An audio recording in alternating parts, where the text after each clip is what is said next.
कहते हैं कि बुद्धि बाजार में नहीं बिकती है। यह सही बात है। अगर यह बिकने वाली चीज होती तो संसार में जो सबसे धनी व्यक्ति हैं उनके पास ही बुद्धि होती। धन से हम बुद्धि को नहीं खरीद सकते, लेकिन बुद्धि से हम बहुत सारा धन कमा सकते हैं। तो आज हम इस वीडियो में यह जानेंगे कि जिन लोगों में ये 12 लक्षण हैं वह एक बुद्धिमान व्यक्ति है, और जिन लोगों में ये 12 लक्षण नहीं है वह इनको अपनाकर बुद्धिमान बन सकता है। बहुत समय पहले की बात है, एक बार गुरु अपने आश्रम में शिष्यों को प्रवचन दे रहे थे। वह उन्हें बुद्धि की महत्वता के बारे में समझा रहे थे। वह कह रहे थे कि जो मनुष्य बुद्धिमान होता है वह जीवन में कभी भी नहीं हारता है। वह हर परिस्थिति का डटकर सामना करता है। उसे कठिन से कठिन परिस्थिति भी विचलित नहीं कर सकती है। वहीं एक मूर्ख व्यक्ति जो होता है वह थोड़ी सी कठिन परिस्थिति आने पर भी विचलित हो जाता है और हार मान बैठता है। मूर्ख व्यक्ति को यह संसार और ज्यादा मूर्ख बनाता है, उनका खूब फायदा उठाता है। वहीं बुद्धिमान व्यक्ति किसी के झांसे में नहीं आते हैं। लोग उनका आसानी से फायदा नहीं उठा सकते। इसीलिए आप सभी को बुद्धिमान व्यक्ति जरूर बनना चाहिए, क्योंकि यह संसार बहुत नीच है, बहुत मतलबी है। यह बुद्धिहीन व्यक्तियों को जीने नहीं देता। इसीलिए अगर आपको धोखे, प्रेम या फिर किसी के द्वारा इस्तेमाल हुए जाने से बचना है तो आपको बुद्धिमान बनना पड़ेगा। अगर आप लोग बुद्धिमान नहीं बने और अगर मूर्ख रह गए तो यह दुनिया आपका बहुत ही ज्यादा फायदा उठाएगी, आपको कभी आगे नहीं बढ़ने देगी। मनुष्य चाहे कितना ही सुंदर क्यों ना हो, लेकिन अगर उसमें बुद्धि नहीं है तो उसकी सुंदरता किसी भी काम की नहीं है, क्योंकि उसको तो पता ही नहीं है कि वह अपनी सुंदरता का उपयोग कैसे करेगा। सोना बहुत कीमती होता है, लेकिन अगर आप उसकी कीमत को नहीं पहचान पाए तो वह आपके किसी भी काम का नहीं रहता है, क्योंकि मूर्ख लोगों के सामने सोना और पत्थर एक समान होता है। वह उनमें अंतर नहीं कर पाते हैं। लेकिन एक बुद्धिमान व्यक्ति भली प्रकार से समझता है कि सोने की और पत्थर की कीमत में क्या अंतर है। गुरु की बातें सुनकर उनमें से एक शिष्य खड़ा होता है और गुरु से कहता है कि गुरुदेव, आखिर हमें इस बात का पता कैसे चलेगा कि हम मूर्ख हैं या हम बुद्धिमान हैं।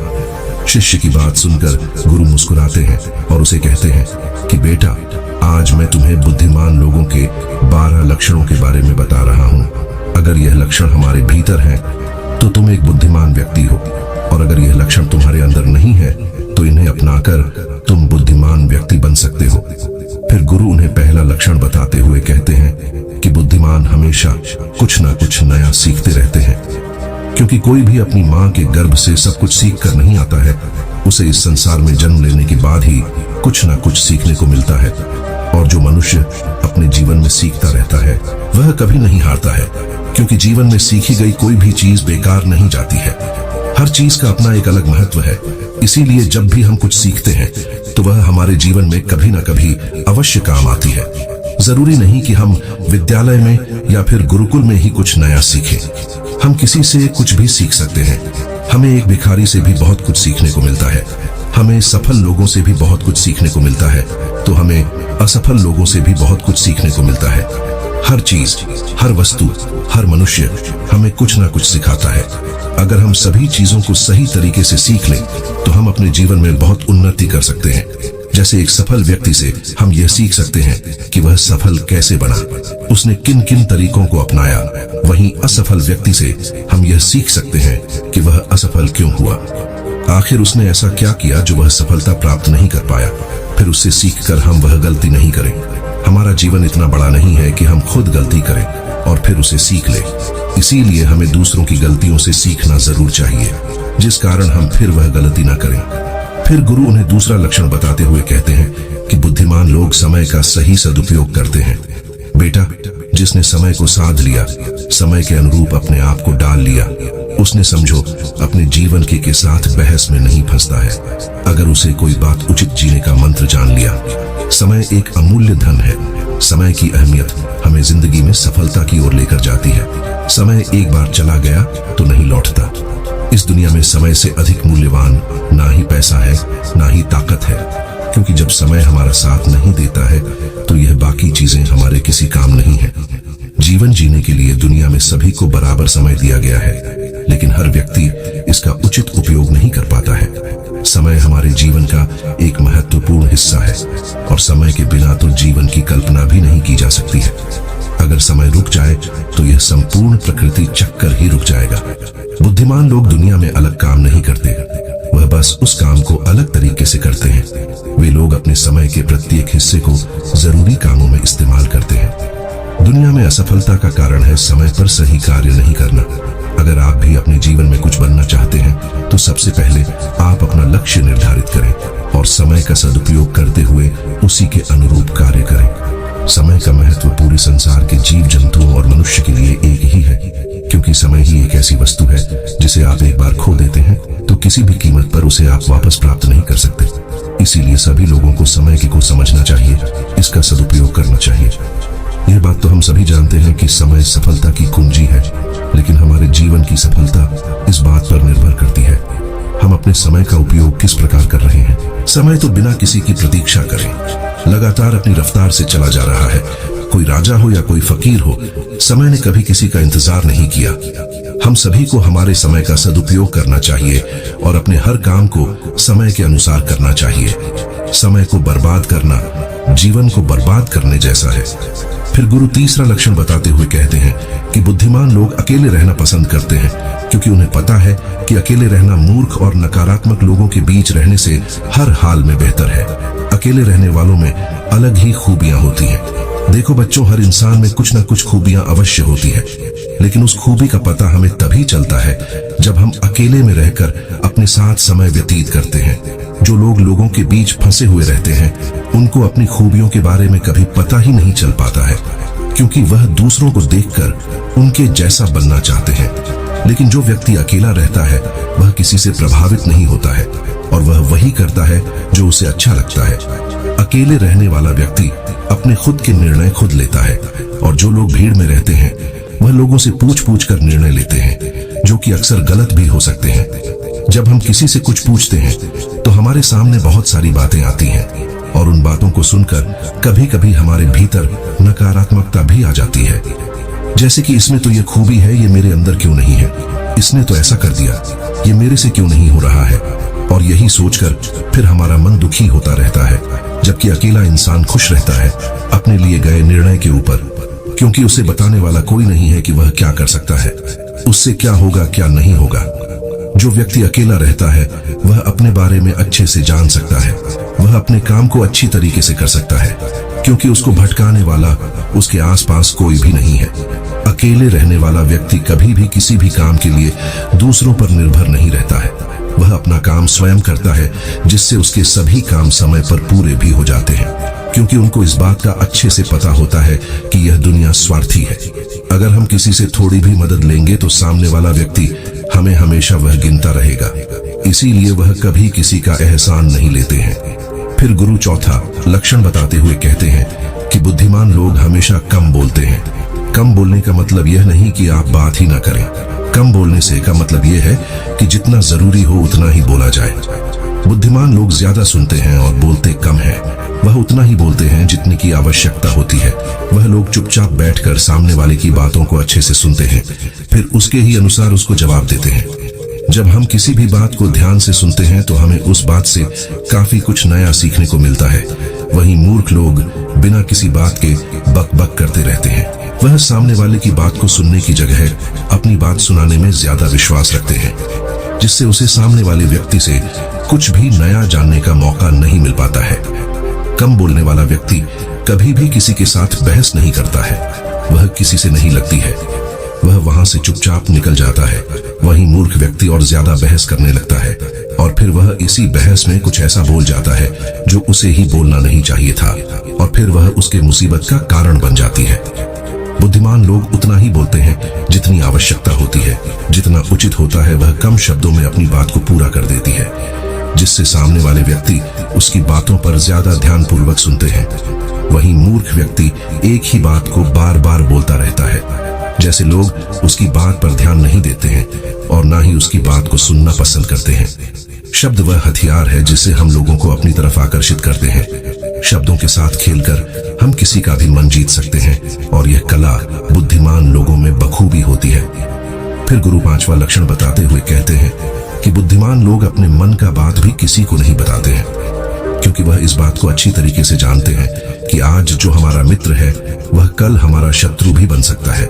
इसीलिए वह अपने खुद की बातें, अपनी कमजोरियां, अपने घर परिवार की बातें किसी को नहीं बताते हैं। वही मूर्ख लोग अपने मन की बातें, अपने घर परिवार की बातें और ऐसी बातें जो उन्हें गुप्त रखनी चाहिए, उन्हें भी वह अपने मित्र को, पड़ोसियों को, रिश्तेदारों को बता देते हैं और फिर बुरा समय आने पर धोखे का शिकार हो जाते हैं और फिर वह उसके लिए दूसरों को दोष देते रहते हैं, जबकि उन्होंने ही उन लोगों को मौका दिया है। जबकि बुद्धिमान व्यक्ति कभी भी अपनी कमजोरियों को दूसरों के सामने उजागर नहीं करते हैं, क्योंकि उन्हें अच्छे से पता है कि लोग कभी भी हमारी कमजोरी का फायदा उठा सकते हैं, क्योंकि यह संसार बड़ा स्वार्थी है। यहाँ पर लोग एक दूसरों की कमजोरियों का फायदा ही उठाते रहते हैं। लोग साथ कम देते हैं और धोखे ज्यादा देते हैं। ऐसे बहुत ही कम लोग होते हैं जो दूसरों की कमजोरी और मजबूरी जानकर उसका फायदा नहीं उठाते। फिर गुरु छठा लक्षण बताते हुए कहते हैं कि बुद्धिमान व्यक्ति अपना एक लक्ष्य निर्धारित करके रखते हैं और वह निरंतर सिर्फ उसी पर काम करते रहते हैं।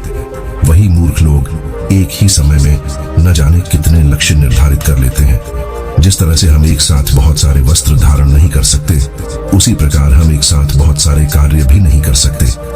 बुद्धिमान लोग यह भली प्रकार से जानते हैं कि वह एक समय में सिर्फ एक ही कार्य कर सकते हैं।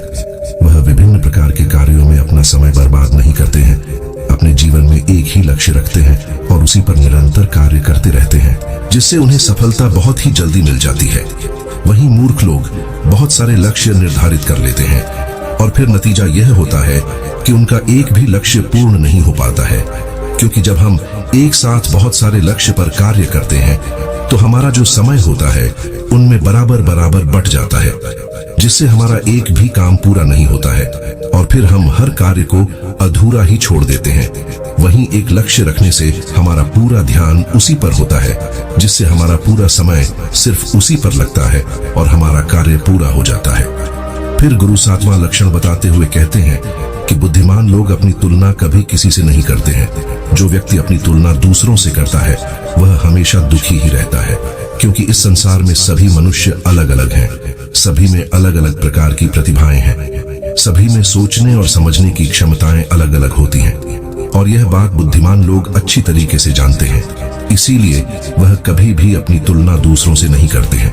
जिस प्रकार से एक आम का पौधा सभी प्रकार के फल नहीं दे सकता है, वैसे ही एक मनुष्य में सभी प्रकार के गुण मौजूद नहीं है। सभी में अलग अलग प्रकार के गुण, अलग अलग प्रकार की प्रतिभाएं मौजूद होती हैं और वह उन गुणों के अनुसार ही सफल बन पाता है। लेकिन मूर्ख लोग अपनी तुलना दूसरों से करते रहते हैं कि उसके पास तो इतना बड़ा घर है, मेरे पास क्यों नहीं है? उसने तो यह कर लिया, मैं क्यों नहीं कर पा रहा? उसने व्यापार में इतनी बड़ी सफलता हासिल कर ली, लेकिन जब भी मैं व्यापार करता हूं तो मुझे तो नुकसान ही नुकसान होता है। यही सब नकारात्मक बातें उसे फिर कभी सफल नहीं होने देती हैं। अपनी तुलना दूसरों से करके वह फिर दुखी होता रहता है और अपने भीतर के गुण को कभी नहीं पहचान पाता है कि उसमें क्या गुण है। वहीं बुद्धिमान व्यक्ति अपनी तुलना कभी किसी से नहीं करता है।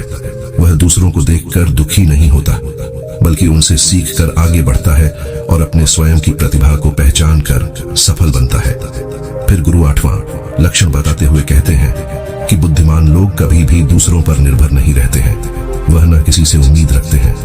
बुद्धिमान लोग अपने काम को स्वयं पूरा करते हैं, किसी भी दूसरे के भरोसे वह नहीं बैठते हैं कि वह मेरे इस काम को पूरा कर देगा, जिससे उनका काम समय पर पूरा हो जाता है और वह निश्चित रहते हैं। वही मूर्ख लोग अपने अधिकतर कामों के लिए दूसरे पर निर्भर रहते हैं। वह यह उम्मीद लगाकर बैठ जाते हैं कि मेरे इस काम को वह पूरा कर देगा, और जब उनका काम समय पर पूर्ण नहीं होता है तो वह चिंता में पड़ जाते हैं, दुखी हो जाते हैं और उनका पूरा काम बिगड़ जाता है। इस संसार में किसी के पास भी इतना समय नहीं है कि वह दूसरों के काम को पूरा करे। सभी लोग अपने अपने कार्यों में व्यस्त रहते हैं। अगर आप उम्मीद खुद से रखोगे तो आपका हर काम समय पर पूरा होगा, और अगर दूसरों से रखोगे तो सारे काम अधूरे रह जाएंगे। बुद्धिमान लोग कभी किसी का एहसान नहीं लेते हैं और ना ही किसी से उम्मीद रखते हैं। वह अपने काम स्वयं पूरे करते हैं। फिर गुरु नवा लक्षण बताते हुए कहते हैं कि बुद्धिमान लोग सदैव तनाव, क्रोध और चिंता से दूर रहते हैं। क्रोध मनुष्य का सबसे बड़ा शत्रु होता है और क्रोध में लिया गया हर फैसला गलत होता है। क्रोध में मनुष्य अपने आप में नहीं रहता है, वह ऐसे गलत काम कर बैठता है जिसका पछतावा उसे क्रोध खत्म होने के बाद होता रहता है। इसीलिए बुद्धिमान व्यक्ति हमेशा अपने क्रोध पर नियंत्रण रखता है। वहीं मूर्ख लोग छोटी छोटी बातों पर क्रोध करने लगते हैं। और अपने क्रोध के चलते कुछ ऐसी गलतियां कर बैठते हैं जिनका पछतावा उन्हें पूरी जिंदगी होता रहता है। बुद्धिमान व्यक्ति कभी भी अतीत भविष्य के बारे में नहीं सोचता है। वह सदैव वर्तमान में रहकर अपने जीवन का आनंद लेता है। वह कभी किसी बात की चिंता नहीं करता। वह सिर्फ और सिर्फ अपने कर्म पर ध्यान देता है। वह बिना बात की चिंता और तनाव में अपना समय बर्बाद नहीं करता, क्योंकि उसे भी पता है कि चिंता करने से कुछ नहीं होने वाला। जो होना था हो गया, और जो होना है होकर रहेगा। जो मनुष्य छोटी छोटी बात पर चिंतित हो जाता है और तनाव में आ जाता है, उसका जीवन मुश्किल और परेशानियों से भर जाता है। मूर्ख लोग सदैव अतीत व भविष्य के बारे में सोच सोचकर चिंतित रहते हैं, जिसके कारण वह अपने वर्तमान पर ध्यान ही नहीं दे पाते हैं, और धीरे धीरे उनकी चिंता उन्हें चिता तक लेकर जाती है और फिर उसका पूरा जीवन नष्ट हो जाता है। फिर गुरु 10वां लक्षण बताते हुए कहते हैं कि बुद्धिमान लोग कभी भी किसी पर आंख बंद करके विश्वास नहीं करते।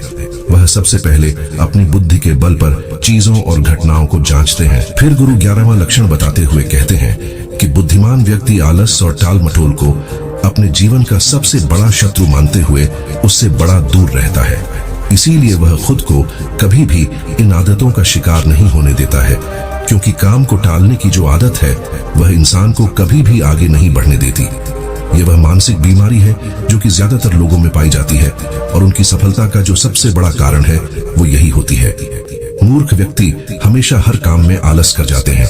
वह हर काम को कल पर टाल देते हैं, जिस वजह से उनका कल जो है वह कभी नहीं आता है, और ऐसा करते करते उनकी आधी उम्र निकल जाती है, और जब तक उन्हें होश आता है तब तक बहुत देर हो जाती है।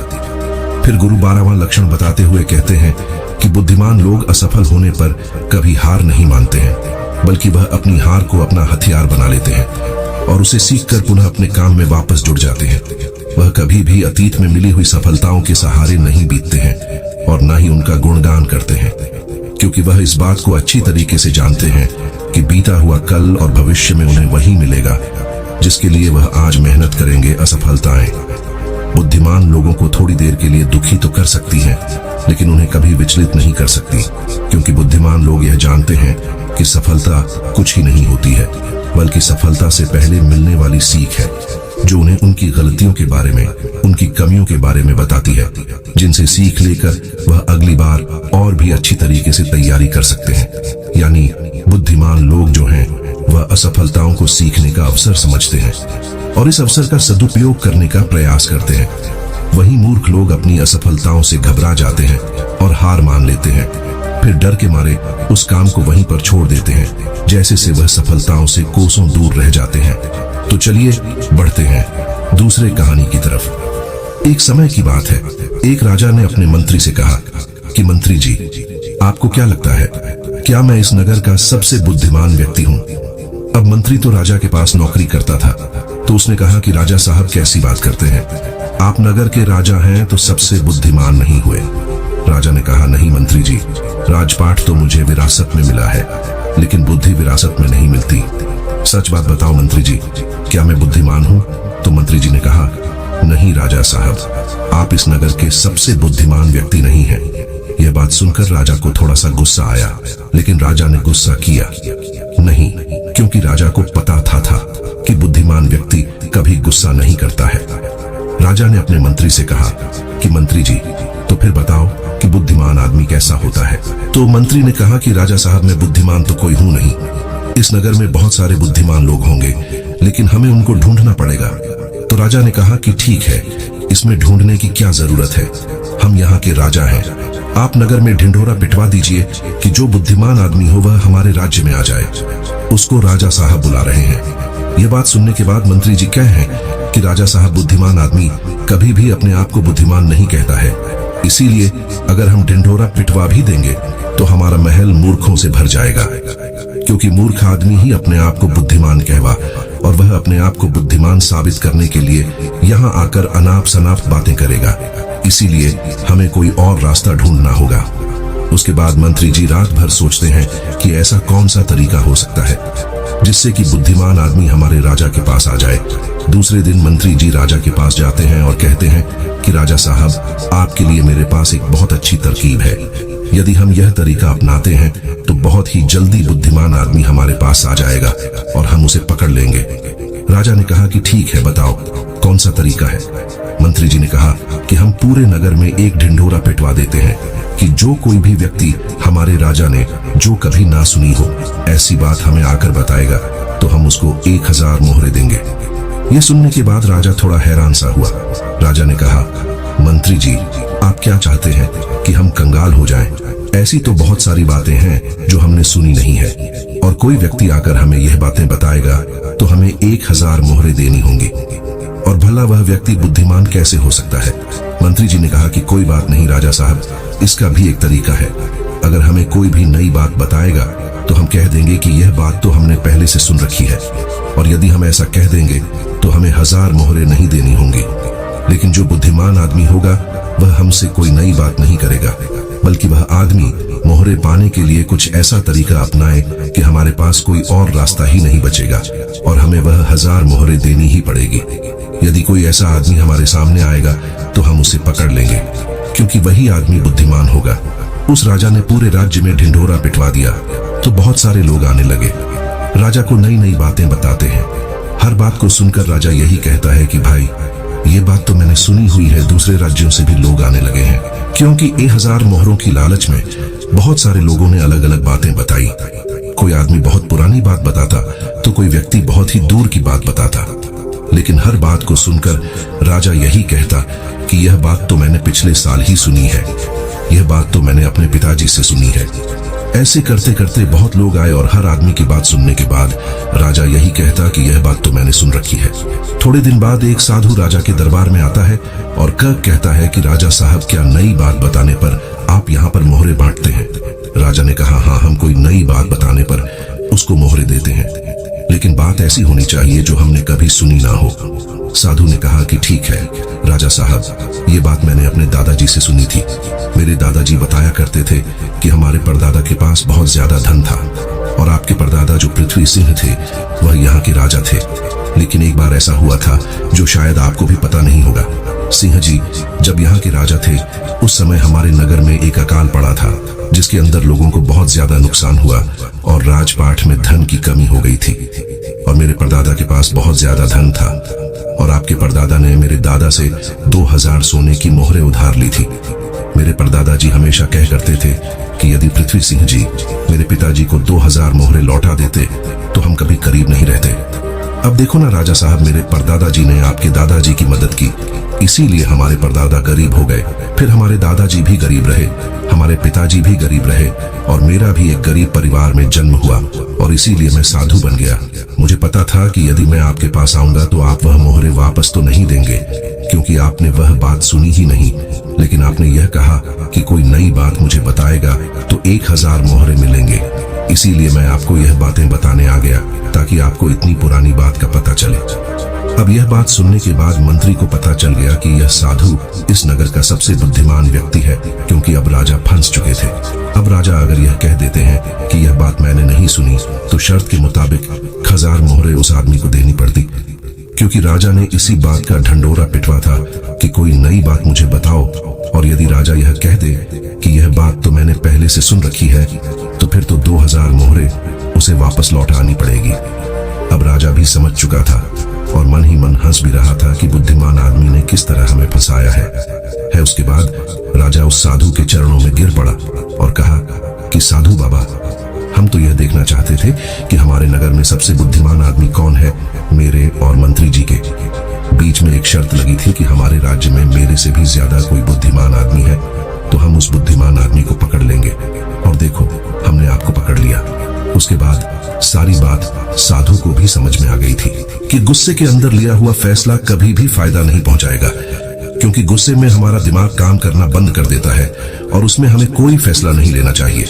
और दूसरी बात है, खुशी में कोई फैसला नहीं लेना चाहिए, क्योंकि जब हम खुश होते हैं तो हम बहुत ज्यादा उत्तेजित होते हैं, और उस वक्त जो भी हम फैसला लेते हैं वह उत्तेजना के वश होकर लेते हैं, और उत्तेजना में लिया गया फैसला पछतावे का कारण बनता है।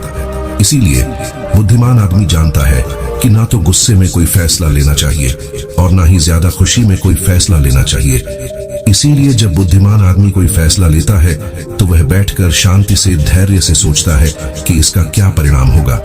वह दोनों परिणामों को अच्छी तरह से देखता है, सही को भी देखता है और गलत को भी देखता है। यह भी देखता है कि इसका फायदा क्या होगा और यह भी देखता है कि इसका नुकसान क्या होगा, और उसी के बाद कोई फैसला लेता है। चौथा गुण जो बुद्धिमान आदमी के अंदर होता है वह होता है कि वह अपने मन की बातें कभी किसी को नहीं बताते। बुद्धिमान लोग इस बात को जानते हैं कि आज जो हमारा मित्र है वह कभी भी हमारा शत्रु बन सकता है। वह अपनी व्यक्तिगत बातें, अपनी कमजोरियां, अपनी ताकत किसी के सामने नहीं बताते, लेकिन ज्यादातर लोग अपने मन की बातें, अपने घर की बातें, ऐसी बातें जो दूसरों को बतानी नहीं चाहिए उनको दूसरों को बताते रहते हैं। उसके बाद वह बातों की वजह से फंस जाते हैं, उन्हें दुख मिलता है, धोखा मिलता है, फिर वह उस परेशानी में पड़ जाते हैं, दूसरे लोगों को दोष देते हैं। इसीलिए बुद्धिमान आदमी ऐसा कभी नहीं करता, क्योंकि उसे पता है कि घर के भेद या अपने भेद दूसरों को बताएंगे तो इससे हमारा ही घाटा होगा, हमें ही नुकसान होगा। पांचवा गुण जो एक बुद्धिमान आदमी के अंदर होता है कि वह सब लोगों से बातचीत करते हैं। ऐसा इसीलिए करते हैं ताकि हर किसी का तजुर्बा सीखने को मिल जाए। इस बात को समझते हैं कि किसी भी क्षेत्र का सफल आदमी सिर्फ कुछ ही मिनटों में उन्हें वह बातें बता सकता है जिसे सीखने में उन्हें सालों लग जाते हैं। एक बुद्धिमान आदमी सफल व्यक्ति के साथ साथ उसकी असफलताओं से भी सीखता है और उन सभी बातों पर अमल करता है जो उसके सीखने लायक होती हैं। क्योंकि एक व्यक्ति यदि अपने जीवन में सीखने की कोशिश करता है तो उसकी उम्र कम पड़ जाती है। ये चाणक्य ने भी कहा है। इसलिए हमें दूसरे लोगों से सीखना चाहिए, उनके अनुभवों से सीखना चाहिए, उनकी सफलताओं से भी सीखना चाहिए और उनकी असफलताओं से भी सीखना चाहिए। छठा गुण जो बुद्धिमान आदमी की पहचान होती है वह यह कि यदि वह कोई भी कार्य शुरू करते हैं तो उस कार्य के पूरा होने तक किसी को भी नहीं बताते। लेकिन जो बुद्धिहीन लोग होते हैं वह काम शुरू करने से पहले ही ढिंढोरा पीटना शुरू कर देते हैं। उन्हें लगता है कि हमारी वाहवाही होगी और यही उनकी सबसे बड़ी कमी होती है। क्योंकि यदि हम किसी काम की शुरुआत करते हैं और पहले ही उसका ढिंढोरा पीट देते हैं तो बाद में उस काम के नाकामयाब होने पर हमारी बेइज्जती होती है। लोगों की नजर में हम असफल आदमी की श्रेणी में आ जाते हैं और यदि हम अपने काम को शुरू करते वक्त किसी को उसके बारे में बताते नहीं हैं तो काम पूरा होने पर लोगों को खुद ही पता चल जाएगा और वही लोग बोलेंगे कि यह आदमी कितना शांत है, अंदर से कितना अहंकार शून्य है कि इतनी बड़ी कामयाबी हासिल करने के बाद भी इसने कभी किसी को कुछ नहीं बताया। और यही लोगों की सोच समाज में आपको प्रतिष्ठावान बनाती है। सातवां गुण जो बुद्धिमान आदमी की पहचान होती है वह होती है कि बुद्धिमान आदमी कभी भी अपने आप को बुद्धिमान नहीं समझता। वह हमेशा शिष्य बनकर रहता है, गुरु कभी नहीं बनता। क्योंकि जब आदमी कोई गुरु बन जाता है तो उसकी सीखने की क्षमता खत्म हो जाती है। वह दूसरों को सिखाता तो है लेकिन खुद कभी नहीं सीख पाता। लेकिन बुद्धिमान आदमी कभी भी अपने आप को सीखने से रोक नहीं सकता। वह जीवन पर्यंत कुछ ना कुछ सीखता रहता है, क्योंकि दुनिया में कुछ भी सीखना हो तो हम छोटा बनकर सीख सकते हैं। बड़ा बनकर, अहंकार से भरकर, अपने आप को बुद्धिमान समझकर कोई चीज सीखी नहीं जा सकती है। इसके बाद वह साधु महात्मा कहते हैं कि इसीलिए राजा साहब आपने इतना अच्छा तरीका निकाला एक बुद्धिमान आदमी को पकड़ने के लिए। यदि आप सीधे ही लोगों को यह बताते कि कोई बुद्धिमान हो और हमारे राज्य में आ जाओ तो बहुत सारे मूर्ख लोग आ जाते, क्योंकि बुद्धिमान आदमी नहीं आता, क्योंकि वह अपने आप को बुद्धिमान मानता ही नहीं है। और यह बुद्धिमान आदमी का सबसे बड़ा गुण होता है। आठवां गुण जो एक बुद्धिमान आदमी में होता है वह यह कि बुद्धिमान आदमी अपने हर काम को ध्यान बना लेते हैं। बुद्धिमान आदमी को पता होता है कि दुनिया में कुछ भी संग्रह कर लो, यहाँ पर कुछ संग्रह करने जैसा है नहीं, क्योंकि मौत के बाद हम एक भी सही अपने साथ नहीं ले जा सकते। इसीलिए वह ध्यान और आध्यात्मिकता को ज्यादा महत्व देते हैं। वह ऐसा तरीका ढूंढते हैं जिससे उनका हर काम ध्यान बन जाए। बुद्धिमान आदमी किस तरह अपने हर एक काम को ध्यान बना लेता है उस पर हमने एक वीडियो, एक कहानी पहले ही बना रखी है, आप उसको देख सकते हैं। उस वीडियो का लिंक आपको डिस्क्रिप्शन में मिल जाएगा। 9वां गुण जो एक बुद्धिमान आदमी की पहचान होता है वह यह कि बुद्धिमान आदमी बहुत जल्दी उत्तेजित नहीं होता। चाहे कितना भी बुरा समय हो, चाहे कितना भी अच्छा समय हो, वह स्थिर बने रहते हैं, वह शांत बने रहते हैं और यही उनकी बुद्धिमानी की सबसे बड़ी पहचान होती है। आम आदमी थोड़ी सी खुशी मिलने पर बहुत ज्यादा उत्तेजित हो जाता है या फिर थोड़ा सा दुख मिलने पर बहुत ज्यादा दुखी हो जाता है। लेकिन एक बुद्धिमान आदमी जानता है कि समय हमेशा बदलता रहता है। यही समय की आदत है, यही समय की फितरत है। समय कभी भी बदल सकता है। अच्छा समय बुरा हो सकता है और बुरा समय अच्छा हो सकता है। इसीलिए वह दोनों पहलुओं को सोच के चलता है और दोनों पहलुओं से बाहर आकर उन पहलुओं को देख पाता है।